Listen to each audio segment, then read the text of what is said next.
start out with high blood pressure. High blood pressure is not genetic. I'm going to say this to the different points of the compass because I know it's kind of a shock. High blood pressure is not genetic. High blood pressure is not genetic. High blood pressure is a simple mineral deficiency disease that can afflict anybody. Simple mineral deficiency disease. You supplement with the minerals, you don't get it. If you don't supplement with the minerals, you do get high blood pressure, and if you supplement with minerals, it goes away. It's just that simple. High blood pressure medication can lower blood pressure, but it doesn't solve the problem that caused the high blood pressure. You can symptomatically reduce high blood pressure, but you're still going to die from the complications of high blood pressure, even if though your blood pressure is, quote, under control, unquote. So once you appreciate that, you're going to add 25 to 50 healthful years to your life. And salt, everybody wants to tell you that salt is a bad thing. Salt is somehow related to high blood pressure. Whether you believe it or not, how many of you have heard that salt has something to do with high blood pressure? Okay, good. We've all heard that. Well, the first thing that a good farmer puts out for his livestock is a big salt block, right? And there's nobody out in the pasture telling a cow she's limited to 1 lick a day, is there? And so I refuse to believe my human patients are dumber than the cows. So I said, look, go ahead and just salt your food to taste. Don't worry about it. And people will say, well, every time I use salt, I swell up. My ankles get all fat, you know, and swollen, and I get worried about that. Well, when you swell up, when you get edema in your ankles and your face and your hands, when you use salt, that means that you have a low blood protein. You eat 4 to 6 eggs every day, and within 2 weeks you can salt your food with impunity, and you won't swell up anymore. You raise that blood protein up. People say to me, well, I can't eat eggs because my doctor said I got to worry about cholesterol. We're going to cover that in a minute. Now, I love this story. This fellow here, 88 years old, and this is published in the New England Journal of Medicine, one of the most prestigious medical journals. This old dude is 88 years old. He eats 25 eggs a day. Now, why would this old dude in 1991 be eating 25 eggs a day? Well, the reason is, I mean, you have to ask yourself, I mean, maybe he ate 25 eggs a day because he didn't have any teeth and couldn't eat steaks anymore. Or maybe he owned an egg ranch and, you know, was quality checking his product. But the reality is, when you read that scientific article, the more eggs he ate, he realized he became more studly. He became more studly the more eggs he ate. Because testosterone is 95% by weight cholesterol.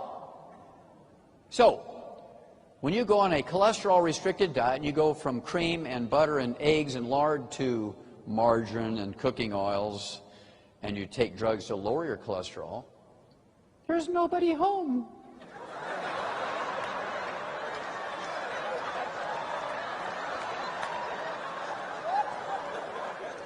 So, ladies,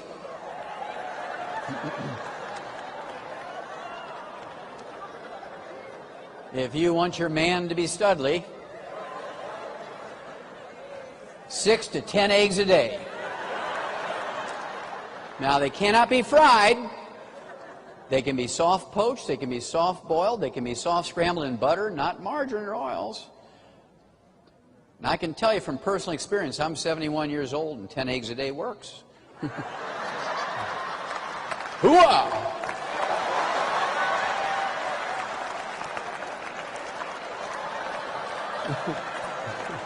See, now the ladies, gentlemen, the ladies understand what I'm talking about. Okay. That little box down there in the middle, this was actually the same study I just showed you on salt. That particular study was actually a government study called the Sodium Task Force. They said medical doctors want you to get your salt intake to 1 gram a day, which is kind of like a half a teaspoon of salt a day. And if you do that, it increases your risk of dying of a heart attack by 600%. By following the doctor's advice, it increases your risk of death from a heart attack by 600%. If you defy your doctor and take double and triple the dose of salt that they're recommending, you actually live 25 years longer and don't die of a heart attack. Isn't that amazing? Okay, that's a government study. Okay, next.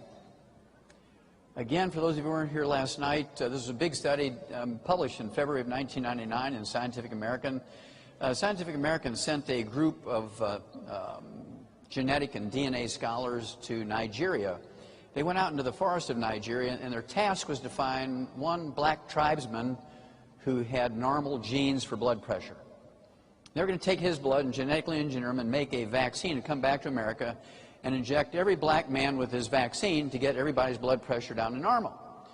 When they got to Nigeria, they were shocked to find out that only 7% of the people in Nigeria had high blood pressure, 93% were normal. They were just shocked. Because in Chicago, the number or the percentage of people who had high blood pressure who had a genetic relationship to Nigeria from the old slave days, 33% had high blood pressure in Chicago, but only 7% in Nigeria. And that tells you immediately that it's not genetic, because your position on Earth doesn't determine how a genetic disease will manifest itself. So if it was genetic, it'd be 7% in Nigeria and 7% in America. Or if it was genetic, it'd be 33% in Chicago and 33% in Nigeria. But the fact that this big disparity tells you immediately it's not genetic.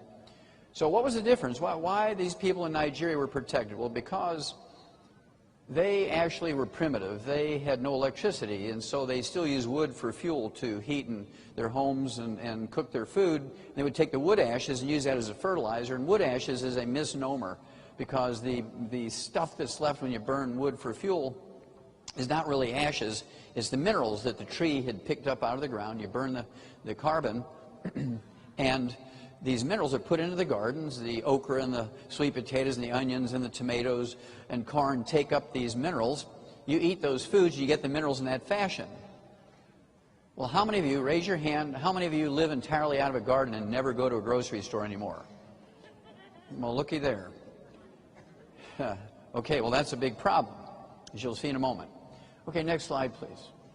Well, over the next 6 years, the scientists from Oxford University in England and London, England, these were people who were genetics experts. They poured through all that information and data, and in 2005 they published in the British Medical Journal, which is the equivalent of the Journal of the American Medical Association here, which is a very respectable medical journal, JAMA.